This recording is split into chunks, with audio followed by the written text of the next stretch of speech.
main issue law and order. Law and order, the government has totally failed. பான்பராக்குக்கே இல்லாத ஆர்ப்பாட்டம்லாம் திமுக பண்ணிச்சு. பான்பராக் பார்த்தீங்களான்னு ஒரு 50 பாக்கெட்டை தூக்கிட்டு சட்டசபைக்குள்ள வந்தாங்க. இன்னைக்கு கஞ்சா கிடைக்குது, பொட்டலம் கிடைக்குது. மெகா கூட்டணி அமைப்போம் என்று முதலில் சொன்னவர் திரு எடப்பாடி பழனிசாமி. ஆனால் அதை நிகழ்த்தி காட்டியிருப்பவர் திரு மு க ஸ்டாலின். ஆனா விஜய் அவர்கள் கூட்டணிக்குள்ள வரது அதிமுக பெருமளவுல விரும்பல அப்படிங்கிற மாதிரி தானே ஒரு நம்பர் சம்பந்தமான ஒரு இது இருந்துட்டே இருந்ததுன்னு சொல்றாங்க. 150 160 இடத்துக்கு குறைவில்லாம போட்டிட்டு ஜெயிச்சிடுவாரா? இந்த மதச்சார்பற்ற என்பதே போலி கோஷம் என்பது என்னுடைய பார்வை. திமுகவுக்கு வாழ்க்கைப்பட்டு விட்டார்கள். இன்றைக்கு பெரும் பணபலத்தோடு இருக்கக்கூடிய காரணத்தால் கடைசி அஸ்திரமாக அதை பயன்படுத்துவார்கள். பார்த்துக்கலாம், வாங்க தேர்தல் செலவெல்லாம் பார்த்துக்கலாம். 40 சீட் விஜய்க்கு ஆஃபர் பண்றாங்கன்னு இது அசிங்கமா இல்லையா? நான் கேட்கிறேன். அவருடைய புகழை சார்ந்த ஒரு கட்சி இருக்கலாம், ஆனா அவர் மட்டுமே கட்சி இல்லை.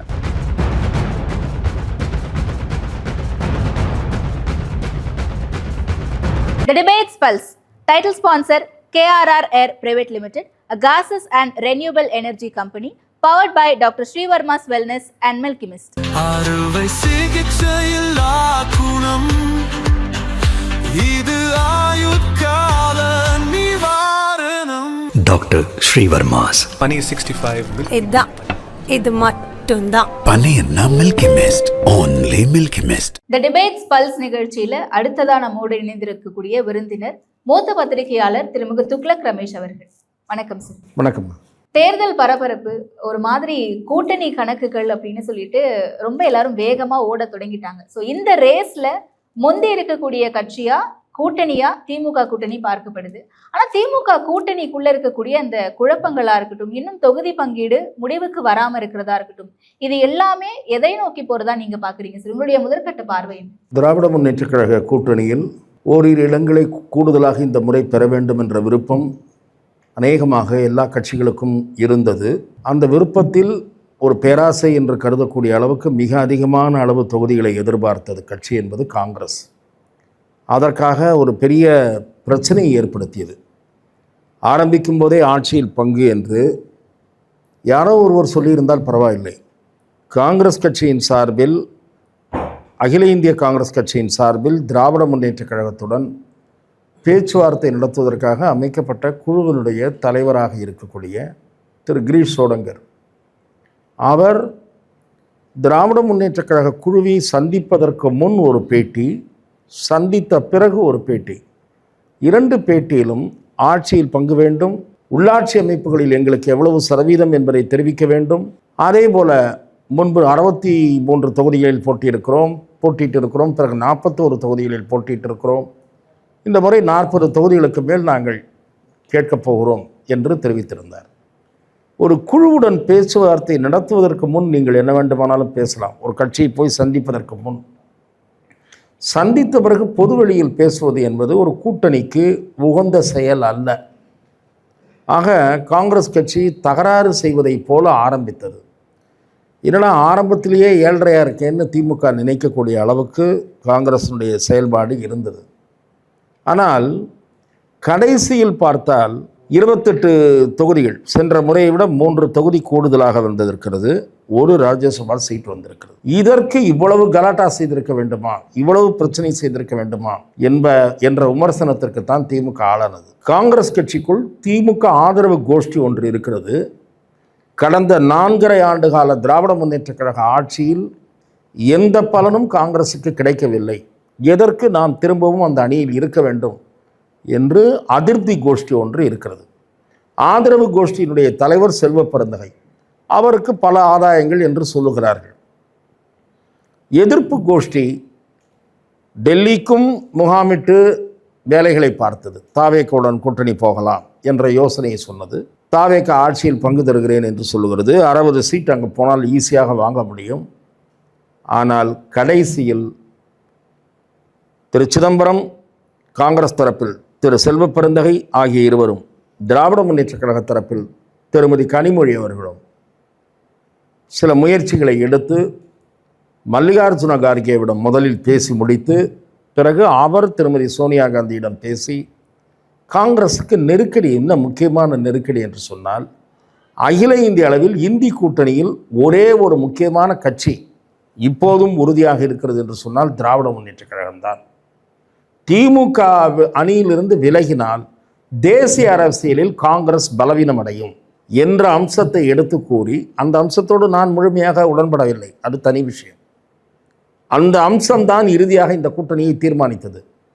திமுக வெளியே போனால் we may lose a major partner in INDI bloc என்கிற வாதம்தான் எடுபட்டு இந்த 28க்கு சம்மதிக்க வைத்தது. பிற கட்சிகள் ஏன் தகராறு செய்கிறாங்க? அங்கே தான் ஒரு நீங்கள் கேட்ட கேள்வி இன்ட்ரெஸ்டிங். என்னன்னா, திமுக இந்த தடவை எப்படியாவது ஆட்சியை இழந்து விடக்கூடாது, யாரையும் தாவேகா பக்கமோ அதிமுக பக்கமோ போக விட்டுறக்கூடாது, குறிப்பாக தாவேகா பக்கம் போக விட்டுறக்கூடாது என்பதற்காக முதலில் வீசிய தூண்டில் என்பது தேமுதிக. அதில் அவர்கள் சிக்கிவிட்டார்கள்.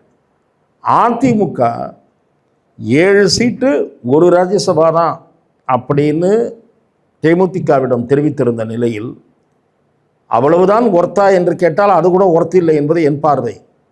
திமுக 9 சீட்டு 1 ராஜ்யசபா 10 பேசியிருக்காங்க. இந்த தகவல் வேறு சில கட்சிகளுக்கு பரவிவிட்டது. ஏன் பரவாமல் இருக்கும்? எப்படி பரவாமல் இருக்க முடியும்? என்னை போன்ற ஊடகவியலாளர்களே, இந்த டீல் முடிந்தவுடன் எங்களுக்கு தெரியும் யார் இந்த டீலில் ஈடுபட்டார். அமைச்சர் ஏவா வேலு ஈடுபட்டார். அவர்தான் இதை பேசி முடித்தார். அவர்களுக்கு அந்த கல்லூரி விற்று கொடுத்தார். அதன் தொடர்ச்சியாக இது நடந்தது. ஆகவே இந்த தகவல் பிற கட்சிகளுக்கு எட்டியவுடன் 0.something அல்லது 0.5% 1% ஓட்டு இருக்கிற ஒரு கட்சிக்கு இவ்வளவு கொடுத்தால், அதற்கு சமமாகவோ இல்லை அதை விட கூடுதலாகவோ இருக்கிற நாம் மட்டும் ஏன் குறைவாக பெற்றுக்கொள்ள வேண்டும் என்ற எண்ணம் 2 கட்சிகளுக்கு அதிகமாக ஏற்பட்டது. ஒன்று மார்க்சிஸ்ட் கம்யூனிஸ்ட், இன்னொன்று விடுதலை சிறுத்தை. அவர்களுடைய எதிர்பார்ப்பு நியாயமான எதிர்பார்ப்பு என்பது என்னுடைய பார்வை. தேமுதிக வலிமையான கட்சியா விசிக வலிமையான கட்சியா என்றால் விசிக தான் வலிமையான கட்சி. திருமதி பிரேமலதா வலிமையான பிரச்சாரகரா, தொல் திருமாவளவன் அவர்கள் வலிமையான பிரச்சாரகரா என்று கேட்டால் தொல் திருமாதான் வலிமையான பிரச்சாரகர். வட மாவட்டங்களில் சில பல தொகுதிகளில் தேமுதிகவுக்கு 5000 முதல் 10,000 வாக்குகள் இருக்கிறது. பாமக அதிமுக அணியில் இருக்கிற காரணத்தால் தேமுதிகவை இழுத்து போட்டு விடலாம் என்று சிலர் திரும்ப திரும்ப பேசி அதிமுக இழுப்பதற்குள் நாம் இழுத்து விடலாம் என்று அந்த டீலை முடித்து விட்டார்கள். என்னை பொறுத்தவரை தேமுதிக தாவேக பக்கம் போயிருக்க வாய்ப்பே இல்லை. ஏனென்றால் அவர்கள் ராஜ்யசபாவிலேயே குறியாக இருக்கிறார்கள். அதை தவிர வேறு சில எதிர்பார்ப்புகள், அதையெல்லாம் நாம் பொது வெளியில் ஆதாரம் இல்லாமல் சொல்ல முடியாது. ஆனால் இவையெல்லாம் பத்திரிகைகளிலே வந்து கொண்டிருக்கின்றன. இந்த தேர்தல் செலவு என்கிற ஒரு புதிய அம்சம் கட்சிகளுடைய பேச்சுவார்த்தைகள் நடைபெறுகிறது. இப்போது அதிமுக தரப்புல இருந்தும் பேசப்பட்டது, திமுக தரப்புல இருந்தும் பேசப்பட்டதா சொல்லப்படுது சார், உண்மைதானா? நிச்சயமாக 2 கட்சிகளோடமும் பேசிக் கொண்டிருந்தார்கள். அந்த விசித்திர காட்சி அண்மை காலமாக சில தேர்தல்களில் தொடர்ந்து கொண்டிருக்கிறது. அவ்வாறு செயல்படுவது குறிப்பாக 2 கட்சிகள்.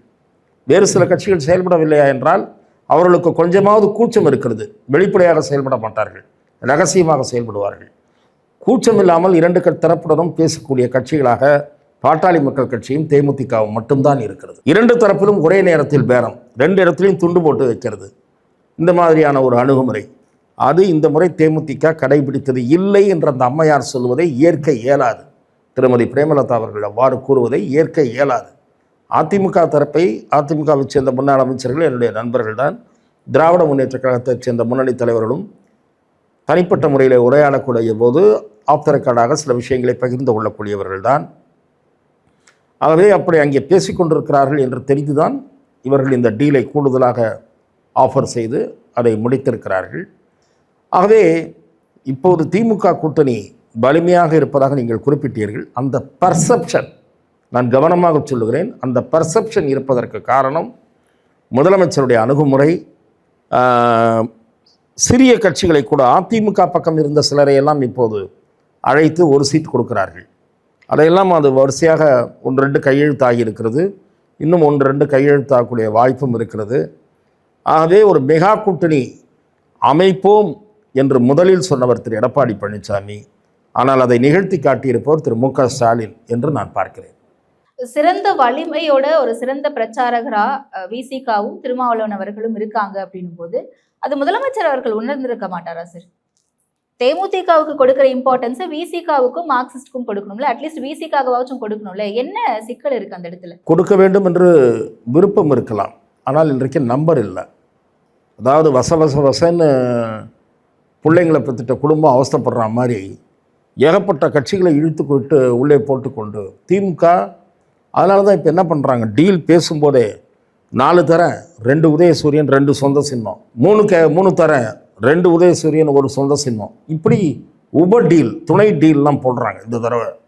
ஆகவே அதிக கட்சிகளை சேர்த்து கொண்டது ஒரு வகையில் பலமாக இருந்தாலும் ஒரு வகையில் கூட்டணியை மிக விரைவாக இறுதி செய்ய முடியாத சூழலில் திமுகவை தள்ளி இருக்கிறது. இப்பவே இருக்கக்கூடிய அந்த நெருக்கடி அப்படிங்கிறது இன்னும் கொஞ்ச நாள் போச்சுன்னா ஏதோ ஒரு கட்சி கோபிச்சுட்டு வெளியே போறதுக்கான சூழ்நிலை அந்த மாதிரி எதுவும் நடக்க வாய்ப்பு இருக்கா? கோபிச்சுட்டு வெளியே எங்க போவாங்க? இவங்க தான் திரும்ப திரும்ப மதச்சார்பற்றன்ற ஒரு போலியான கோஷத்தை வைத்திருக்கிறார்கள். இந்த மதச்சார்பற்ற என்பதே போலி கோஷம் என்பது என்னுடைய பார்வை. எதுவுமே மதச்சார்பற்ற அணியெல்லாம் கிடையாது. இந்திய யூனியன் முஸ்லீம் லீக்கை ஒரு உறுப்பு கட்சியாக வைத்துக்கொண்டு திமுக எப்படி மதச்சார்பற்ற அணியாகிவிடும்? கட்சியின் பெயரிலேயே ஒரு மதத்தின் பெயர் இருக்கிறது, அது அந்த மதத்திற்கான கட்சி தானே இந்திய யூனியன் முஸ்லீம் லீக். நான் கேட்கிறேன், இந்துக்களுக்காக பாடுபடக்கூடிய கட்சியை, முஸ்லீம்களின் சிறுபான்மையினரின் நலன்களை பாதுகாப்பதற்கு அவர்களுக்கு முழு உரிமை இருக்கிறது, அதற்கான அமைப்பு தானே அது. அது எப்படி மதச்சார்பற்ற அணியாயிடும்? ஆகவே மதச்சார்பற்ற என்ற கோஷமே போலியானது. இவர்கள் என்ன சொல்றது, திமுகவுக்கு வாழ்க்கைப்பட்டு விட்டார்கள், அதனால் வெளியே வர முடியாது. இன்னொன்று நான் சொன்ன விஷயம், இன்றைக்கி திமுக அதிகாரத்தில் இருக்குது, பெரும் பணபலத்தோடு இருக்கிறது. இன்றைக்கு பெரும் பணபலத்தோடு இருக்கக்கூடிய காரணத்தால் ஒவ்வொரு கட்சியிட்டையும் பேசும்போது கடைசி அஸ்திரமாக அதை பயன்படுத்துவார்கள். பார்த்துக்கலாம் வாங்க, தேர்தல் செலவெல்லாம் பார்த்துக்கலாம் அப்படின்னு வாங்க. ஸோ அது ஒரு ஆஃபர். ஆகவே எனக்கு தெரிந்து கடைசி நேரத்தில் வெளியேற மாட்டாங்க. கடைசி நேரத்தில் வெளியே போனால் அவங்க போகக்கூடிய இடம்னு பார்த்தா ஒரே ஒரு இடம் தான், தாவேக்கா தான். ஏன்னா அந்த மதசார்பற்றன்னு சொல்லிட்டு பாஜக பக்கம் போனால் மதச்சார்பு தீட்டு பட்டு விடும் என்று அவர்கள் நினைக்கக்கூடும். என்ன அதுக்கு தான் அவங்க முதலே நீங்கள் சொல்கிறதெல்லாம் எப்போ நடந்திருக்கும்னா, அதிமுக பாஜக கூட்டணி உருவாகாமல் இருந்திருந்தால் இந்த முறை திமுக அணியில் சில கட்சிகள் இருந்திருக்குமா என்பதே சந்தேகம். ஏன்னா அவர்களுக்கு அதில் நீடிப்பதில் விருப்பம் இல்லை, ஒரு சிலருக்கு விருப்பம் இல்லை. ஆகவே இப்போது லாஸ்ட் மினிட்ல தகராறு பண்ணி தாவேக்கா பக்கம் போவார்கள் என்று நான் கருதவில்லை. கடைசியில் என்ன சொல்வது, விபீஷ்ண சரணாகதி மாதிரி விபீஷன் ராமனிடம் சரணடைந்ததைப் போல இவர்கள் அறிவாலயத்தில் சரணடைந்து விடுவார்கள் என்றுதான் நான் எதிர்பார்க்கிறேன்.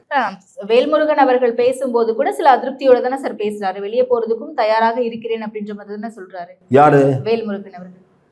வேல்முருகன் ஒரு தொகுதி கொடுத்துருக்காங்க, அவர் எனக்கு 2 தொகுதி கொடுன்னு கேட்குறதே அதிகபட்ச எதிர்பார்ப்பு. இதெல்லாம் ஆளாளுக்கு ஒன்று எக்ஸ்ட்ரா கேட்குறதுன்றது எனக்கு ஒன்றும் புரியல. தமிழக வாழ்வுரிமை கட்சி என்னுடைய மிக நெருங்கிய நண்பர், அது வேறு விஷயம். நண்பர்களாக இருப்பதற்காக உண்மையை பேசாமல் இருக்க முடியாது. வாழ்வுரிமை கட்சிக்கு 1 சீட்டு தான், அதுக்கு மேலே கொடுப்பதற்கு திமுக நிச்சயம் யோசிக்கும். நீங்கள் அவர் என்ன நினைக்கிறாரு, அன்புமணி அதிமுகவில் இருக்கார், அதனால் ஒரு பிட்டை போட்டு பார்ப்போம், 1 சீட்டு எக்ஸ்ட்ரா வந்தால் லாபம் தானே அப்படின்னு நினைத்து வேல்முருகன் கேட்குறாரா என்னன்னு தெரியல. இல்லைன்னா இன்னொரு காரணமும் சொல்லப்படுகிறது, அவர் வேறு தொகுதியில் போட்டியிட வேண்டும் என்று விரும்புகிறார். ஆகவே அதற்காக இதை பேசி அதன் பிறகு ஒரு காம்ப்ரமைஸாக அந்த டீலை பேசலாம்னு நினைக்கிறாரா என்னன்னு எனக்கு தெரியல. ஆனால் அது எனக்கு தெரிஞ்சு திமுக ஏற்கும் என்று எனக்கு தோன்றவில்லை. அவர் அதிமுக பாஜக, அவரும் பாஜகவை விமர்சனம் செய்திருக்கிறார், அவருக்கும் போகிற இடம் ஒரே ஒரு இடம் தான், தாவேக்கா தான். அதை நாம் பொறுத்திருந்தால் பார்க்கணும். ஓகே, ஆனால் பட் ஸ்டில் விசிகாவும் கம்யூனிஸ்டுகளும் பேச்சுவார்த்தை நடத்திட்டே இருக்காங்க. குறிப்பா மார்க்சிஸ்ட் கம்யூனிஸ்ட் பேச்சுவார்த்தை நடத்திட்டே இருக்காங்க. தொகுதி பங்கீடு அப்படிங்கிறதுல இன்னும் அந்த நம்பர்ஸ் முடிவு செய்யப்படல சார். ஏன் மார்க்சிஸ்ட் கம்யூனிஸ்டுக்கு மட்டும் ஒரு தொகுதி குறைச்சு 5 தொகுதி அப்படின்னு சொல்றாங்க? இப்ப விசிகாவுக்கு சில காசிப்ஸ் வந்துட்டு இருக்கு, 7 தொகுதியா இருக்கும், இல்லாட்டி 8 தொகுதியா இருக்கும் அப்படின்னு சொல்லிட்டு. எதன் அடிப்படையில் இது பிரிக்கப்படுது? இல்லை, அந்த இந்திய கம்யூனிஸ்டுக்கு குறைத்து கொடுத்ததை இந்திய கம்யூனிஸ்ட் கட்சி ஏற்றுக்கொண்டு விட்ட காரணத்தால் மார்க்சிஸ்ட் கம்யூனிஸ்ட் கட்சியும் ஒப்புக்கொள்ளும் என்று திமுக கணக்கு போடுகிறது. ஆனால் மார்க்சிஸ்ட் கம்யூனிஸ்ட் கட்சிக்கு ட்ரேட் யூனியன் பலம் இருக்குது, இந்திய கம்யூனிஸ்ட் கட்சிக்கு அந்த மாதிரி இல்லை. இந்திய கம்யூனிஸ்ட் கட்சியினுடைய பலம்னா ஓரளவு அந்த விவசாய சங்கங்கள் டெல்டா மாவட்டத்தில் அது முன்பளவுக்கு வலிமையாக இருக்கான்னு எனக்கு தெரியல. முதலாவது, இரு கம்யூனிஸ்ட் கட்சிகளும் இணக்கமான போக்கோடு கூட்டாக செயல்படுவது என்று தீர்மானித்திருந்தால் 2 பேருக்குமே இடம் குறைந்திருக்காது. இடம் உயரலைனாலும் இருக்கிற இடமாவது கிடைச்சிருக்கும். இந்த கூட்டாக செயல்படாமல் திமுக பிரித்து டீல் பேசி முடிச்சிடலான்னு நினச்சதுக்கு இந்திய கம்யூனிஸ்ட் இரையானது துரதிருஷ்டவசமானது. இந்திய கம்யூனிஸ்ட் மார்க்சிஸ்ட் கட்சியுடன் இணைந்திருந்து பிடிவாதம் பிடித்திருந்தால் இருக்கிற இடம் குறைக்கப்பட்டிருக்காது. அந்த வாய்ப்பை இந்திய கம்யூனிஸ்ட் தெரிந்தே தவற விட்டு விட்டது என்று நான் பார்க்கிறேன். ஏதோ ஒரு வகையில திமுக கூட்டணியில பேச்சுவார்த்தை நடந்துகிட்டு இருக்கு, பரபரப்பா போய்கிட்டு இருக்குங்கிறத பார்க்க முடியுது. பட் அதிமுகவில் இன்னும் அந்த தொகுதி பங்கீடு பேச்சுவார்த்தை குறித்தான எந்த செய்திகளும் பெருமளவுக்கு வெளியே வரல அப்படின்னும் போது அப்ப அதிமுகவினர் அந்த கூட்டணிக்குள்ள என்ன மாதிரியான விஷயங்கள் போயிட்டு இருக்கு அப்படிங்கறத கெஸ் பண்ண முடியலையே சார். என்ன ரீசன்? ஒருவேளை விஜய்க்காக வெயிட் பண்ணிக்கிட்டு இருந்ததுனாலதான் இவ்வளவு தாமதம் அப்படின்னு புரிஞ்சுக்கலாமா? நிச்சயமாக. ஏனென்றால் திரு எடப்பாடி பழனிசாமி முதல்ல ஒரு பெரிய கட்சி வரும்னாரு. அது தானா விஜய் வரும்னு நினச்சார். ஆனால் அது வரல. அதன் பிறகு பாரதிய ஜனதா அதற்கான முயற்சிகளை எடுப்பதாக தகவல்கள் பரவி வந்தன. அதை நம்பி இந்த காத்திருப்பு நடந்திருக்கலாம்.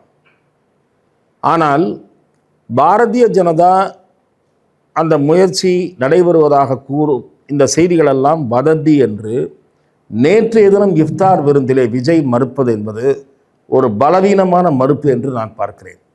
ஏனென்று சொன்னால் இந்த செய்திகள் கடந்த 4-5 நாட்களாக என்பது கூட லேட்டு, இன்னும் கொஞ்சம் முன்னாடியிலிருந்தே இந்த செய்திகள் வதந்திகள் வலுவடைந்து கொண்டிருந்தன. பத்திரிகைகளில் செய்தி வருகிறது, யூக செய்திகள் வருகின்றன. தொலைக்காட்சிகளில் 2-3 நாட்கள் தொடர்ந்து இந்த சப்ஜெக்ட் விவாத பொருளாக இருக்கிறது. இவ்வளவு பெரிய இஷ்யூ வெளியில் ஓடிக்கிட்டு இருக்கும்போது இதற்கு காரணம் என்ன? முதல்ல அதை சொல்லிவிட்டு நான் இறுதிக்கு வருகிறேன். முதல்ல என்ன காரணம்? விஜய் சிபிஐ விசாரணைக்காக டெல்லிக்கு போகிறார்.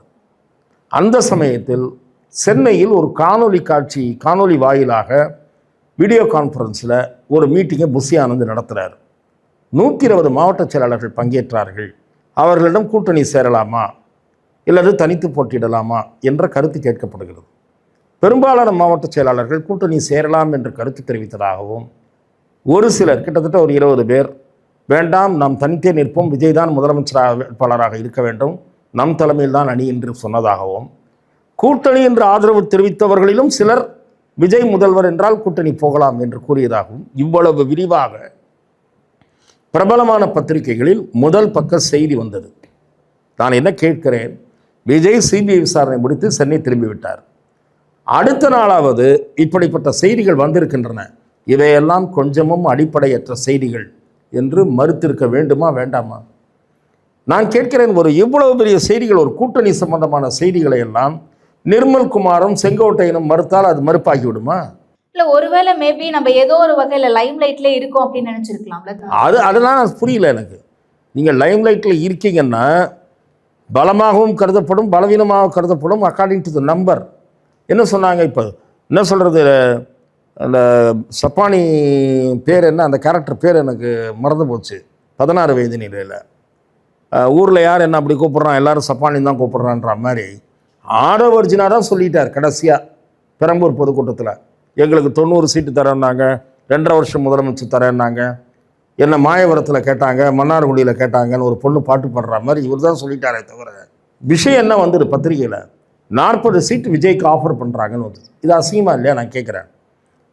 நான் வெளியில் இருக்கக்கூடிய ஒரு அப்சர்வராக, ஒரு ஜேர்னலிஸ்டாக விஜய்க்கு வரக்கூடிய கூட்டம் அல்லது அவருடைய வலிமை அல்லது அவருக்கு இருக்கக்கூடிய ஓட்டு வங்கி என்று வெளிவருகிற கருத்து கணிப்புகள் இதன் அடிப்படையில் பார்க்கும் போதே கூட ஆரம்ப நிலையில் போயிருந்தால் அவர் 60 கூட 50 ஆஃபர் பண்ணாங்க. அப்புறம் 60 வரைக்கும் கூட வர தயாராக இருந்தாங்க பிஜேபிக்கு முன்னாடி, ஏடிஎம்கே அப்படின்ற ஒரு பேச்சு இருந்தது. கடைசியில் என்ன நிலைமை வந்தது? 40ன்னு ஆஃபர் பண்ணுறாங்கன்னு பேச்சு வருது, பத்திரிகையில் வருது. விஜய் கனத்த மௌனம் காக்கிறார். ஆகவே அது பெருமைக்குரியதாக நான் கருதலை. ஆடவர்ஜுனாவுடைய பேச்சு விஜயனுடைய மறுப்புக்கு வலு சேர்ப்பதாக இல்லை, பெரம்பூர் பொதுக்கூட்ட பேச்சு. ஆக நீங்கள் காத்து கிடந்தீர்கள் அல்லது அதிகாரபூர்வமற்ற பேச்சுவார்த்தையை நடத்தினீர்கள் என்பதுதான் கடைசியில் எல்லோரும் அனுமானிக்க வேண்டியதாயிற்று. அதைத்தான் நம்பவும் வேண்டி இருக்கிறது. ஏதோ ஒரு வகையில தாவேகாவுக்கான ஒரு டிமாண்ட் இங்க இருந்துட்டே இருக்கும் சார். இவ்வளவு நாள் காங்கிரஸ் கட்சியினர் கூட்டணிக்கு வருவாங்க தாவேகாவோட அப்படின்ற ஒரு பேச்சு நீண்டுகிட்டே இருந்துச்சு. இப்ப சமீபத்துல என்டிஏ கூட்டணிக்கு அழைச்சுக்கிட்டு இருக்காங்க அப்படின்ற ஒரு டாக் இருந்துட்டே இருக்கு. அப்ப தாவேகாவுக்கான ஒரு டிமாண்ட் இருக்கா? அந்த அளவுக்கு ஒரு இம்பாக்டா ஃபோர்ஸ்ஃபுல்லான ஒரு இம்பாக்டை கிரியேட் பண்ணுவாங்களா? தாவேகாவுக்கான டிமாண்ட் இருந்தது என்பது உண்மை. இம்பாக்டை பற்றி நீங்கள் கேட்கிறீர்கள். இம்பாக்ட் இருக்கு என்று தான் நான் கருதுகிறேன். தாவேகா தமிழக இந்த 2026 தேர்தல் களத்தில் ஒரு அலட்சியப்படுத்த முடியாத சக்தி என்பது எனது பார்வை. நான் களத்திற்கு சென்று கருத்து கணிப்புகளை மேற்கொண்டு வருகிற சில தனியார் நிறுவனங்களைச் சேர்ந்த 1-2 நண்பர்கள் எனக்கு அவர்களோடு உரையாடி கேட்கிறேன். அதை தவிர நான் தொலைக்காட்சியில் பார்க்கிறேன், ஒவ்வொரு கூட்டத்தையும் பார்க்கிறேன். அவருடைய அரசியல் குறித்து எனக்கு மாறுபட்ட பார்வை இருக்கிறது. அதாவது அவர் கட்சி நடத்துகிற விதம் குறித்து எனக்கு மாறுபட்ட பார்வை இருக்கிறது. ஆனால் அப்படி ஒரு மாறுபட்ட பார்வை இருக்கிற காரணத்தினாலேயே நான் அவரை குறைத்து மதிப்பிட விரும்பவில்லை. அவருடைய அரசியல் புரிதல் அல்லது அவருடைய அரசியல் நிலைப்பாடுகள், கடைசியாக இலவசங்களை அவரும் அறிவித்திருப்பது, இதிலெல்லாம் எனக்கு மாற்று கருத்து இருக்கிறது. ஆனால் இன்றைக்கு தமிழகத்தில் விஜய் பின்னால் ஒரு மிகப்பெரிய அளவில் இளைஞர் சக்தி இருக்கிறது என்பது யதார்த்த நிலை. யாராலும் திரை போட்டு மறைக்க முடியாத பேருண்மை. நீங்கள் அப்பர் மிடில் கிளாஸ் என்று சொல்லப்படுபவர்கள், இந்த பத்திரிகையில் டிவி படிச்சுட்டு வெட்டி நியாயம் பேசிகிட்டு இருக்கிறவங்க தேர்தல் அன்றைக்கி போய் ஓட்டு போட மாட்டாங்க. வெயில் இருக்குது, சாயந்தரம் 4 மணிக்கு போய் ஓட்டு போடலான்னு நினைப்பாங்க. 4 மணிக்கு வெயில் குறைஞ்ச உடனே போய் ஓட்டு போடலான்னு நினைப்பாங்க. 4 மணிக்கு என்ன நினைப்பாங்க தெரியுமா? ஆச்சு 4:30 ஆச்சு, இப்போ கொஞ்சம் கூட்டம் ஜாஸ்தி ஆகிடும், மறுபடியும் க்ளோஸ் பண்ணுற நேரத்தில் வேண்டாம் பார்த்துக்கலாம், நம்ம போடலன்றதுனாலயா முடிவு மாறிட போகுது, நம்ம போட்டால் மாறிட போதா அப்படின்னு போகாமல் இருந்துருவாங்க. இதனால தான் உங்களுக்கு எப்போவுமே 80% இந்த டச்சிங்கே வர்றதில்லை. 70 வர்றது எப்பயாவது அபூர்வமாக இருக்குது. அலையடிக்கிற தேர்தலில் தான், ஏதாவது ஒரு பெரிய தலைவர் மரணம் அந்த மாதிரி நேரங்களில், அனுதாபாலை அந்த மாதிரி தேர்தல்களில் தான் அது டச் பண்ணுது. மற்ற நேரங்களில் 56, 58, 60, 62 இதை தாண்டதே கிடையாது. நான் எதற்காக சொல்லுகிறேன் என்றால், படித்த வர்க்கத்தினர் ஓட்டு போடாமல் இருக்கலாம், அப்பர் மிடில் கிளாஸ் ஓட்டு போடாததற்கு அவர்கள் பெருமளவில் போவதில்லை. ஆனால் விஜயை ஆதரிக்கிற இளைஞர்கள், நீங்கள் எழுதி வைத்துக் கொள்ளுங்கள், காலை 8 மணிக்கு ஓட்டு பதிவீர்கள் என்றால் 7 மணிக்கு போய் பூத்தில் இருப்பார்கள். ஆகவே அவருடைய ஓட்டு பர்சன்டேஜ், நான் அதனால் ஆகோ தலைகளாக மாற்றிடுவார்லாம் நான் சொல்லலை. விஜயினுடைய கிளைமே ஒரு மீட்டிங்கில் எனக்கு 30% இருக்குன்றார். நான் அதை ஏற்கவில்லை. விஜய் கிளைமை நான் ஏற்கவில்லை. ஆனால் ஹீ வில் பி ஒரு ஸ்பாய்லராக முடிவாரா இல்லை என்ன பண்ணுவாருன்னு தெரியாது. திமுக தோற்பதற்கு சில தொகுதிகளில் காரணமாக இருப்பார், அதிமுக தோற்பதற்கு சில தொகுதிகளில் காரணமாக இருப்பார், சில தொகுதிகளில் 2ஆம் இடத்திற்கு கூட வருவார். அது எத்தனை தொகுதிகளில் என்பது தெரியவில்லை. So he will be a force to reckon with. அவர் நீங்கள் அங்கீகரிக்க வேண்டிய, அலட்சியப்படுத்த முடியாத ஒரு அரசியல் சக்தி என்று வெளிப்படுவார். ஆனால் அவர் எப்படி இயங்கப் போகிறார் அதை பொறுத்து தான் அவருடைய அரசியல் எதிர்காலம் இருக்கிறது. இந்த தேர்தலில் ஒரு பேச்சுக்கு 18% 20%க்குள்ளே ஏதோ ஒரு நம்பரை வாங்கிடுறாருன்னு வைங்க, அவர் முனைப்போடு தொடர்ந்து இயங்க வேண்டும். ஏன்னா அது சாதாரண நம்பர் அல்ல. விஜயகாந்தை விட 2 மடங்கு, சீமானவர்களை விட 2 மடங்கு அந்த நம்பரை வந்துட்டார்னா, அந்த நம்பர் வரக்கூடிய வாய்ப்பு இருக்குது என்று கருத்து கணிப்புகள் தெரிவிக்கின்றன. அந்த நம்பர் வந்துட்டாருன்னு வச்சிங்க, அவர் ஆர்வத்தோடு இயங்க வேண்டும். ஆர்வத்தோடு இயங்கினால் நாடாளுமன்ற தேர்தலின் போது சில கட்சிகள் அவர் பக்கம் பார்வையை திருப்பலாம். சட்டமன்ற தேர்தல் வரை அவருடைய அரசியல் பயணம் உறுதியாக நீடித்தால் அந்த சமயத்தில் இன்னும் சில கட்சிகள் அவர் பக்கம் பார்வையை திருப்பலாம். அது அவரது அரசியல் போக்கு, அவரது நிலைப்பாடு, அவர் நடந்து கொள்ளுகிற முறை அத்தனையும் பொறுத்து இருக்கிறது.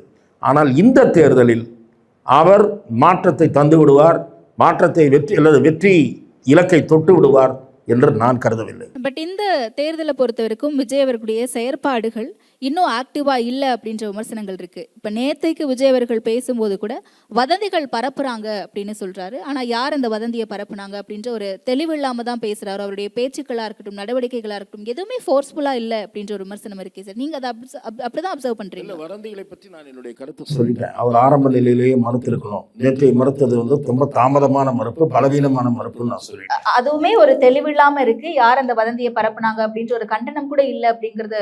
யாரும் அந்த வதந்தியெல்லாம் பரப்புனாங்கன்னா நான் என்ன சொல்றேன், நீங்கள் மீடியா மீது அந்த பழியை போட முடியாது. ஏன்னா உங்க கட்சிக்காரங்களே பண்ணியிருக்காங்க.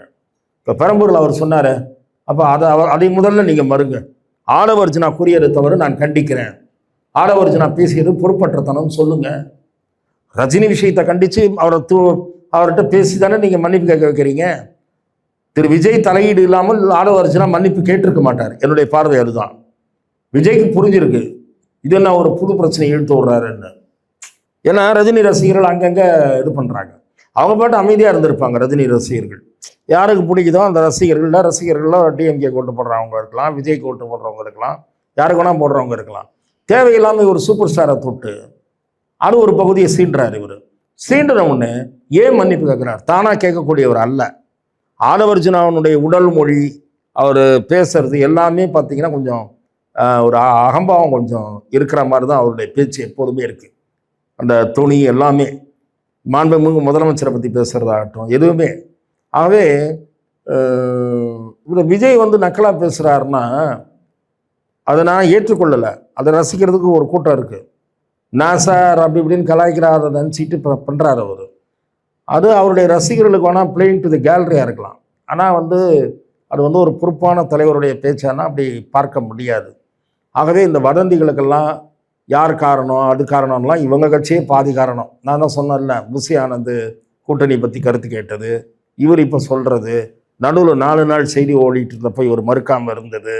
ஆகவே இந்த வதந்திகளுக்கு இதுதான் காரணம். செயல்பாட்டை பொறுத்தவரை இன்னமும் அவர் ஒரு அரசியல் கட்சியினுடைய பொறுப்பு வாய்ந்த அரசியல் கட்சியினுடைய தலைவராக அல்லது அரசியல் தளத்தில் தீவிரமாக இயங்கக்கூடிய ஆர்வம் உள்ளவராக தன்னை வெளிப்படுத்தி கொள்ளவில்லை. கட்சியும் ஒரு அரசியல் கட்சிக்குரிய வடிவமைப்போடு அல்லது அதனுடைய இந்த பிரதான கட்சிகள் எப்படி இயங்குகின்றனவோ அந்த பாணியில் இயங்குவதா இல்லை. நான் வித்தியாசமாக இயங்குறேன்ட்டு நான் வெளியே வர்றப்போ தான் கட்சி இருக்கும், நான் உள்ளே போயிட்ட உடனே கட்சி உள்ள ரூம் உள்ள இருக்குன்றது சரியான அணுகுமுறை இல்லை. Party office should be always ஒரு ஆக்டிவாக இருக்கணும். இந்த மாதிரி இங்கே முதல்ல பனையூரில் ஆஃபீஸ் வச்சுருக்கீங்க, அங்கே டெய்லி மீடியா போகிறாங்களான்னா நான் விசாரித்தேன். டெய்லிலாம் மீடியா போகிறதில்ல. புஷி ஆனந்தோ ஆடவர்ஜுனாவோ ஏதாவது பேட்டி தருவார், அதற்கான வாய்ப்பு இருக்குன்னு தகவல் வந்தால் தான் போகிறாங்க. இன்றைக்கி நீங்கள் பார்த்தீங்கன்னா தேர்தல் நேரத்தில் பல கட்சி அலுவலகங்கள் எப்படி இருக்கும், இவங்க எப்படி இருக்காங்க அப்படின்ற அந்த வித்தியாசத்தை பார்க்குறோம். விஜயினுடைய அரசியல் பயணம் என்பது அது ஒரு வித்தியாசமான பயணமாக இருக்குது. அவரை மட்டுமே சார்ந்து அவருடைய புகழை சார்ந்த ஒரு கட்சி இருக்கலாம், ஆனால் அவர் மட்டுமே கட்சி இல்லை. கட்சின்றது பொதுத்தளத்தில் பல பொது பிரச்சனைகளில் ஆர்வம் காட்டி இயங்குவதாக இருக்க வேண்டும். நீண்ட நாட்களுக்கு பிறகு அண்மையில் ஒரு ஆர்ப்பாட்டம் நடத்தி இருக்கிறார். ஆனால் வெவ்வேறு இஷ்யூ சம்மந்தமாக டெய்லி யாராவது பேசுவது என்பது இருக்க வேண்டும். அரசியலாக அது இயங்க வேண்டும். எனக்கு முன்னாடி கூட இங்கே கேட்கப்பட்டது, இந்த மாவட்ட செயலாளர்கள் அவர்களெல்லாம் அறிமுகப்படுத்துவதே கடந்த 2 கூட்டத்தில் தான் அறிமுகப்படுத்துகிறார். ஒரு 7-8 மீட்டிங்கில் பேசிட்டார். இப்போ இந்த 2 மீட்டிங்காக தான் அந்த மாவட்ட செயலாளர் மேலே ஒரு வரவேற்புரைன்னு பேசுகிறாரு. அப்புறம் நினைவு பரிசு கொடுக்கும்போது ராஜ்மோகன் அறிவிக்கிறாரு. இப்படி இருக்கக்கூடாது. 2வது இந்த எஸ்ஓபியை காரணம் காட்டி இந்த வேனில் வர்றதே அந்த பில்டப்லேயே இருக்கக்கூடாது. நீங்கள் பொதுக்கூட்டங்கள் நடத்துவதற்கான முயற்சி எடுக்க வேண்டும்.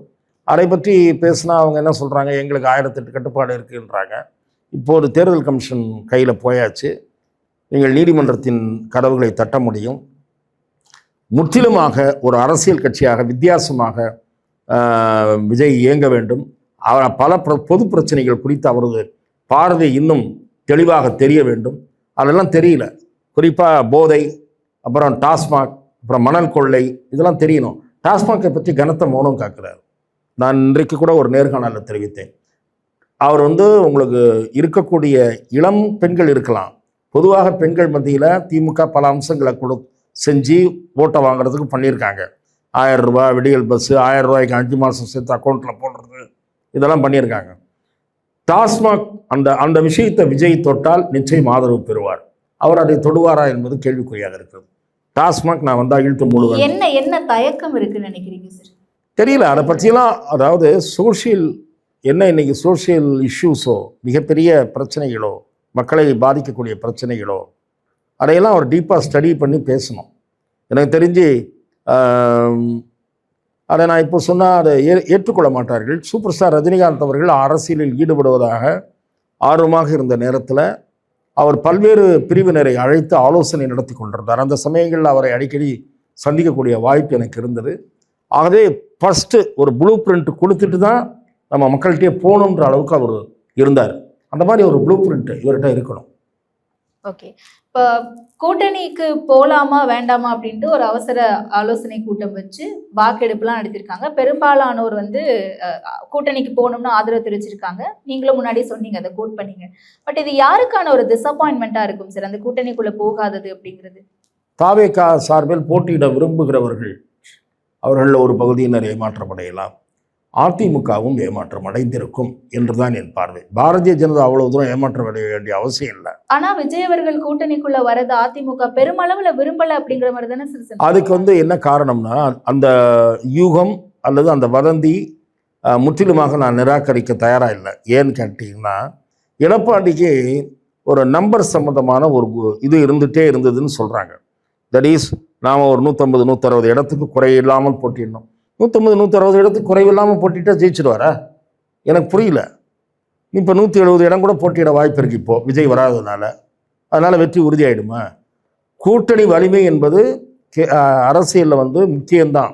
சில நேரங்களில் அந்த என்னது மேத்தமேட்டிக்ஸ் ஒர்க் இல்லாமல் போகலாம். ஆனால் தாவேகா வந்திருந்தால் நிச்சயமாக விஜய்க்கு ஒரு பகுதி ஓட்டு இழப்பு ஏற்பட்டிருந்தாலும், அதாவது சிறுபான்மையினர் வாக்குகள், மாற்றத்தை விரும்புகிற வாக்காளர்கள் இதெல்லாம் கழிச்சிட்டா கூட மீதி இருக்கக்கூடிய ஒரு 8% இந்த பக்கம் ஆட் ஆனா கூட அது ஆட்சி மாற்றத்திற்கு நல்ல வாய்ப்பு இருக்கிறது என்கிற சமிக்ஞையை தோற்றுவித்திருக்கும். தேர்தல் களத்தில் பர்செப்ஷன் வைஸ் டிஎம்கே ஸ்ட்ராங்குன்றத மாறி ஏடிஎம்கே அலையன்ஸ் தான் ஸ்ட்ராங்குன்ற பர்செப்ஷன் உருவாகிருக்கும்.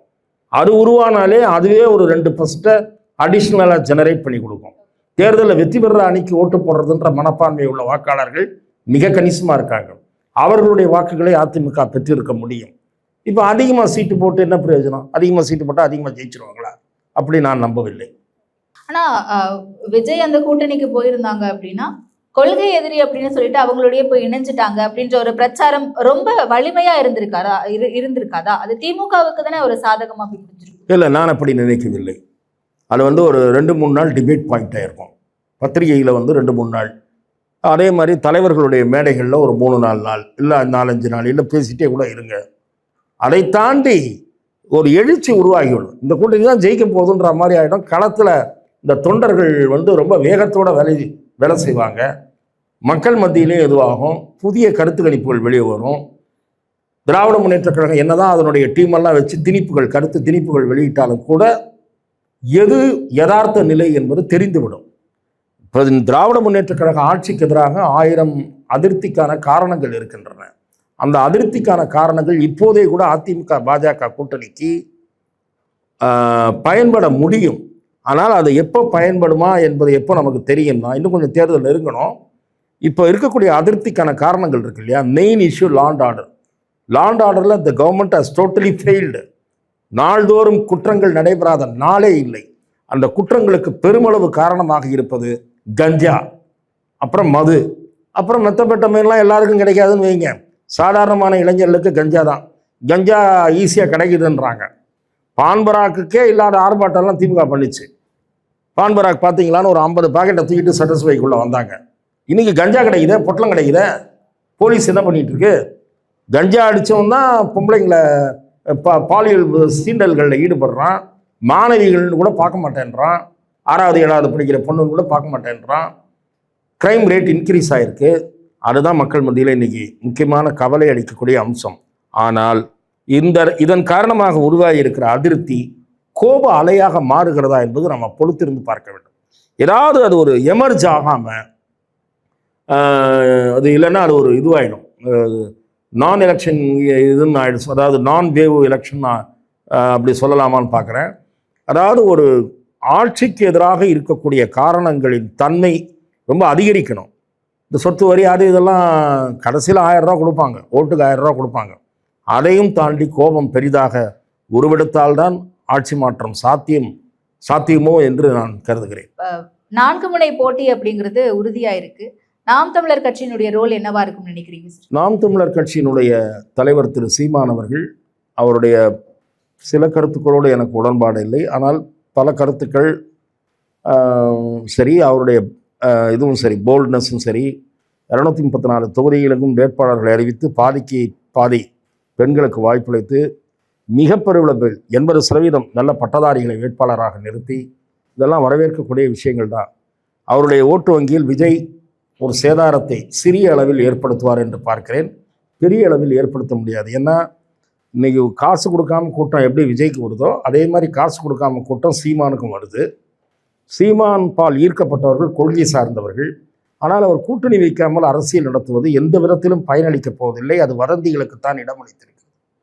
சீமான் பின்னால் சிந்தனை ரீதியாக ஒரு நல்ல கருத்துக்கள் கொண்ட இளைஞர்கள் சிலர் இருக்கிறார்கள். அவர்களையெல்லாம் நான் ஊடக விவாதங்களில் பார்க்கிறேன். அவர்களெல்லாம் சட்டமன்றத்திற்கு அனுப்பக்கூடிய வாய்ப்பு இருந்தும், ஒரு கூட்டணியின் மூலம் அனுப்பக்கூடிய வாய்ப்பு இருந்தும் அவர்களையெல்லாம் சீமான் வீணடித்து கொண்டிருக்கிறார் என்பது எனக்குள்ள வருத்தம். நாம் தமிழர் கட்சி இந்த தேர்தலில் பெரிய தாக்கத்தை ஏற்படுத்தாது என்றுதான் நான் பார்க்கிறேன். ஓகே சார், இவ்வளவு நேரம் உங்களுடைய நேரத்தை கொடுத்ததற்கு ரொம்ப நன்றி சார். களம் இப்படியே இருக்கா இல்ல மாறப்போகுதா அப்படிங்கிறத பொறுத்திருந்து பார்ப்போம் சார். இந்த வாய்ப்புக்கு நானும் உங்களுக்கு நன்றி தெரிவித்துக் கொள்கிறேன்.